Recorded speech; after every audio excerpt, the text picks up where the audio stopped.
Last year, obviously, Dylan Sampson led a handful of all SEC players. Cooper Mays, our own Cooper Mays as well, was one of those. And Tennessee was well represented on the all SEC uh, uh, team last year. Now, we didn't think Dylan Sampson would be the guy. And if you can pull up the ones from last year, I'd appreciate that. But we didn't think Dylan Sampson would be an all SEC player. He turned out to be the SEC Offensive Player of the Year. We thought that Cooper Mays would be an all SEC player. I don't think that surprised anyone at all. And who are the other ones, Caleb, if you can pull those up? Because I'm curious who you think might be all SEC this year, and it'll be hot or cold. Brought to you by City Heating and Air Conditioning, cityheatandair.com. Other companies will tell you you need a whole new unit, and this is the time of the year when it gets hot, and those units have little kinks in them. A lot of times, man, City Heating and Air Conditioning will come to you and say, you just need this part, and you're good to go. Hot or cold, brought to you by City Heating and Air Conditioning. Where do you stand? Hot or cold?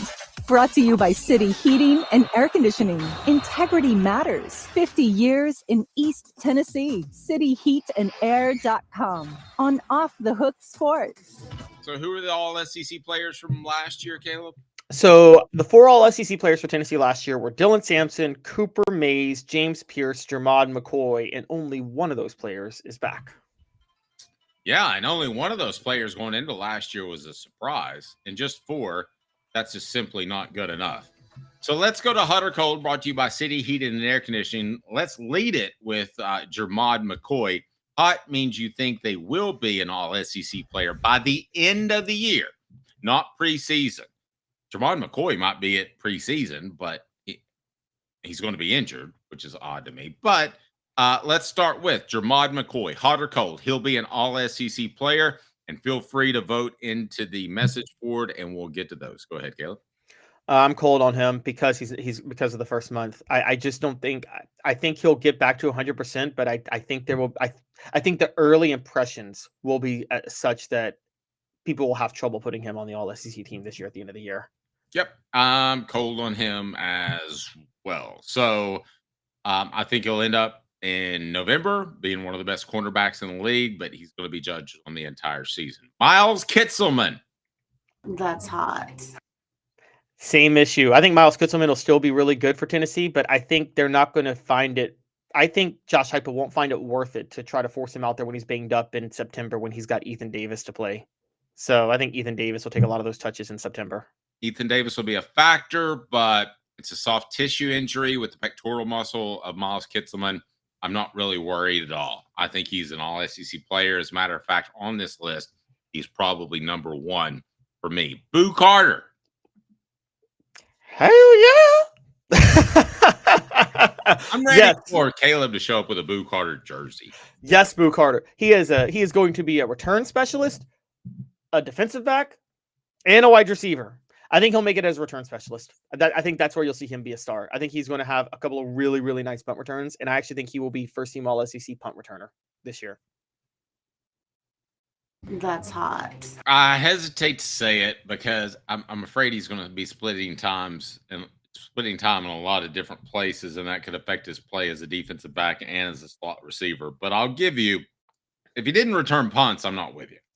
I don't think he's going to be an all SEC player on offense or defense. Goodness, I hope I'm not getting the hiccups. But I do think that he will be an all SEC player as a punt returner. All right, Mike Matthews.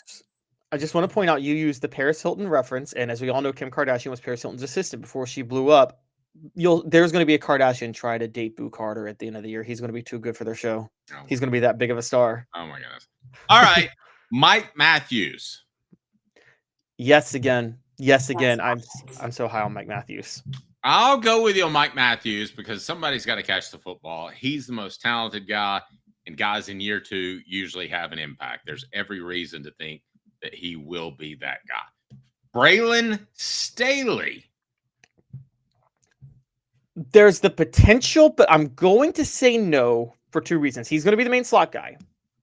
One, I think only one receiver in this system usually gobbles up a lot of the stats based on how defenses play coverage on a year-to-year basis. So I already picked Mike Matthews to be that guy. So I don't think Braylon Staley will get enough touches. On top of that, as we just talked about, to keep Boo Carter happy, they're not going to play Braylon Staley in the slot every drive. It's going to be every other drive.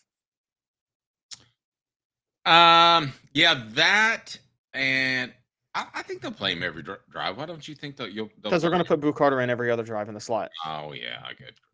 All right. All right. Well, no, I don't think he's an all SEC player. Chris Brazel, the second junior, senior, Esquire the third. Here are my thoughts on Brazel. You probably know because I've talked about him so much. Who is the receiver opposite Michael Irvin? Alvin Harper. Okay. When Alvin Harper went to the Tampa Bay Bucks and got his pinky cut off, they still won another Super Bowl. Who was the receiver opposite of Alvin Harper? I'm sorry, of Michael Irvin. After Alvin Harper? Yes. I'm not sure. Who was it? Who was the receiver opposite of Jerry Rice? Dwight Clark, right? No. That wasn't either. He would have been like 45 at the time. So the point being, you don't usually know who the second receiver is. So I know they pick more than one receiver on the all SEC team. It's just as explosive as I think Brazel will be. And I will go on record that I think he has 10 catches for over 40 yards. I'll go ahead and go that far. I think he has 10 catches for over 40 yards. But I don't think you get noticed most of the time. Now, if he gets 10, quite possibly. But short of that, I think you're going to go with somebody else's number one receiver. You see what I'm saying? So you'll have two number one receivers on the team. Whereas I think Brazel will do everything that's asked. Yeah, no, go ahead. Brazel's the Ramel Keaton on this year's team from 2022. Well, I actually think he's going to be like. I agree with your analogy. I think he's going to be significantly better, though. Okay, that's fair. But I guess what I'm saying is, it's funny you brought up Alvin Harper. See, Dante Thornton struck me as more of an Alvin Harper because let's bring this up. There's two types of number two receivers. There's the elite speedster that just runs track star routes, right? Which is what Alvin Harper was. For Dante Thornton. And the other side is there's the possession receiver where they are just amazing at winning jump balls and they catch everything. The problem is your number two receiver. The reason they're your number two receiver is they usually can't do both. And Chris Brazel is the latter. He's not going to be a speed burner, but he is going to win one-on-one battles and be a great possession guy. Yep. Great. A couple of comments. People are a bit all over the board on Brazel. I understand that. Lindsay, though, I think hit the nail on the head. Brazel was the happiest Vol wide receiver when Aguilar came in. He lives for the jump ball, something Nico would never do. And David, you're right. It was John Taylor. He was the other receiver opposite Jerry Rice. Very good. I'm not sure that John Taylor wouldn't have been a superstar on his own, but he was incredible. Okay. David Sanders Jr., ain't happening. You're not going to be a freshman offensive tackle in the SEC and be all SEC. Not going to happen. Really? Because Trey Smith was. Well, he was guard, to be fair, but still, Trey Smith was a freshman offensive lineman who was all SEC. Exactly, he was a guard.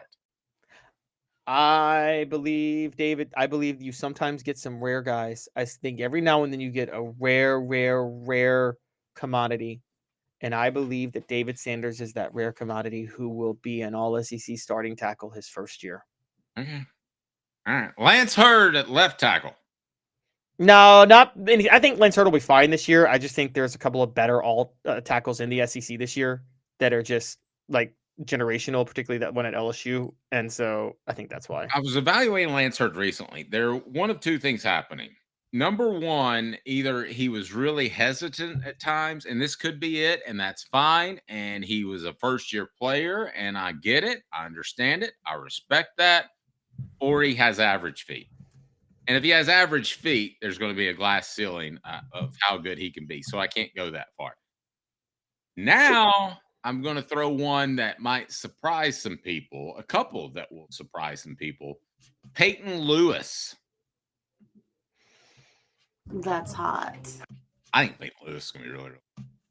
Yeah, no, I think Peyton Lewis is going to be all SEC too. Now, will he be first team? If he's not first team, Dave, here's the biggest reason. It's because the passing offense returns this year and they get the bulk of their yards through the air. So Peyton Lewis just doesn't have the chance to get that many yards. But I think at the very least, he's going to be second team All SEC this year. Yeah, but you're saying that with an unproven wide receiver core and an even more unproven quarterback. Well, guess what? People are unproven until they're proven. That's very insightful. I mean, That reminds me of this morning when somebody at the gym says, "It is what it is." Like, I mean, I hate that. Everybody's unproven until they're proven. It is what it is. Well, of course it is what it is. That's why it is what it is. Everybody's unproven until they're proven. Or they're just not proven at all. Arian Carter, hands down. That's hot. That's hot. That's hot. He is going to be a star. Absolute star. They did some things with him last year that I thought were questionable in terms of how much he dropped into coverage. I think he's going to be a little bit more free roaming. Actually, he wasn't as good last year as I thought he would be. I think he is going to be very, very, very good. I think Arian Carter is going to be amazing. I mean, am I crazy, Dave, to say that like Arian Carter could be Tennessee's best linebacker since Kevin Burnett? I guess Gerard Mayo too.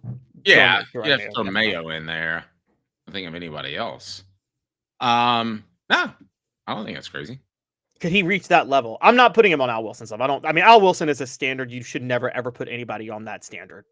No, I was like that dude. Did you hear about that guy that went to the Giants and asked, "Is it okay if I have the number 56?" Oh, really? The answer is hell no. No. I mean, you're asking. I mean, seriously, and I know you're a little bit young to remember really LT, but he was the best defensive player to ever play the game, period, in discussion. If anybody disagrees, I'll give you my address. We can wrestle in the backyard. Because it's just a fact. They would play 10 on 11 and let him do whatever he wanted to. No, I agree with you on that. I mean, I've learned a lot about LT over the years, and I mean, don't do crack. Well, and also, I wish your 56 wasn't just the number he chose because that's the age difference he likes between him and the girls that he's. Never mind. Okay, sorry. I don't know, but I don't know. Maybe that's what he was paying for the amount of drugs. I don't know. But listen, there's part of me that thinks that nobody should wear 56 on any team. Like it should be one of those numbers you retire everywhere. Like you can't retire that number given his behavior off the field. You can't agreed.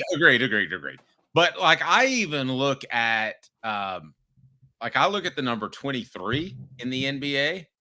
And it kind of bothers me a little bit. I'm like, nobody should be able to wear that number anymore. Is that weird of me? LeBron, no, because LeBron tried to advocate for the number to be retired permanently and switch his own number to 6. Don't believe LeBron. LeBron is all about making himself look better. He didn't believe that. He just thought he'd throw that out there. Well, then he said, if I'm not going to wear it, nobody should wear it. That's what he said. Did he really say that? Yes, but then he went back to wearing number 23 when he went back to Cleveland. So this was when he went to Miami and he switched his jersey number to 6. I've tried to be so open-minded about that dude. I don't know about you, but the more I talk about him, the more I dislike him. I mean, he's annoying, but like I it's also just he's a victim of the social media age. So I'm like, he's still one of the greatest players of all time. I'm not arguing with that. I mean, I think he likes to promote himself. T. Scott Jones will join us a little bit later. We're going to discuss this NIL Go. It'll be bank on it. And that's brought to you by Commercial Bank. Also, coming up on the program. First, I have to remind you, and this is very important, that, again, when it comes to fantastic customer service in your HVAC unit, there's nothing like City Heating and Air Conditioning, cityheatandair.com. Hi, Mike Davis here with City Heating and Air, reminding you to always dare to compare. Our team provides quality local heating and air service, installation, and maintenance across East Tennessee. We use only the best equipment like American Standard Heating and Air Conditioning for your residential, new construction, or commercial needs. Honesty, dependability, and customer satisfaction have been the cornerstones of our business since 1961. City Heat and Air. There's your fair. All right, a couple of other comments from the message board that I wanted to get to. You guys are doing a great job today on the message board. I actually absolutely appreciate it. Braun's outfit at the Diddy party. Did you go to the Diddy parties? A lot of people went to the Diddy parties. Okay. Whoa, Derek's saying that Reggie White was better overall in all time. Derek, you're one of my favorite posters, but you're totally wrong, and I got to completely disagree. A couple quick ones, real quick, to run through because a couple of other names that were on this list. Joshua Josephs, are you hot or cold on him being an All SEC player? Oh, I'm sorry, did I miss Josh? Yes. That's hot. Yeah, I'm hot on him. I'm cold on him. I think Joshua Josephs only looked good playing opposite James Pierce last year, and I think he will not be a number one edge rusher. And then I just wanted to end with anybody else that I missed. And someone mentioned Colton Hood. Time out. Who was scared? I didn't say scared. Who was scared of James Pierce? Oh, are you kidding? You had James Pierce was drawing 2 and 3 guys every single time when he was playing off the edge. James Pierce was getting double and triple teamed. There was a bigger focus on James Pierce than there was on John Henderson in 2001 last year from offensive linemen. So I'm sorry, I disagree with you on that. And then if we're gonna say, some people are asking anybody else. I think my underdog, Dave, is Jordan Ross coming out of the woodwork. Superstar. Good underdog. I'll take my underdog as Ricky Gibson III, Junior Esquire. Ricky Gibson III. You're gonna be like the real RG3. Yeah. Love it when you lose your phone and you can hear it going off somewhere. The show represented by Banks and Jones, Tennessee's trial attorney, Banks and Jones. Can you hear that? I can hear it, Dave. Where's my phone? Oh, there it is. I found it. All right, good news. All right, the show represented by Banks and Jones, Tennessee's trial attorney, banksandjones.com. We're going to dive into this NIL Go. It sounds like an after-school special, does it not? Like Nancy Reagan tells you, just say no, and then the G.I. Joe Now You Know commercial goes. You ever heard the I'm sorry, but it's Lindsay with another one that should have been on there. Jackson Moy. That's Jackson a good underdog. Yeah. He'll be an All-SEC player before Jordan Ross. I'll go ahead and tell you that.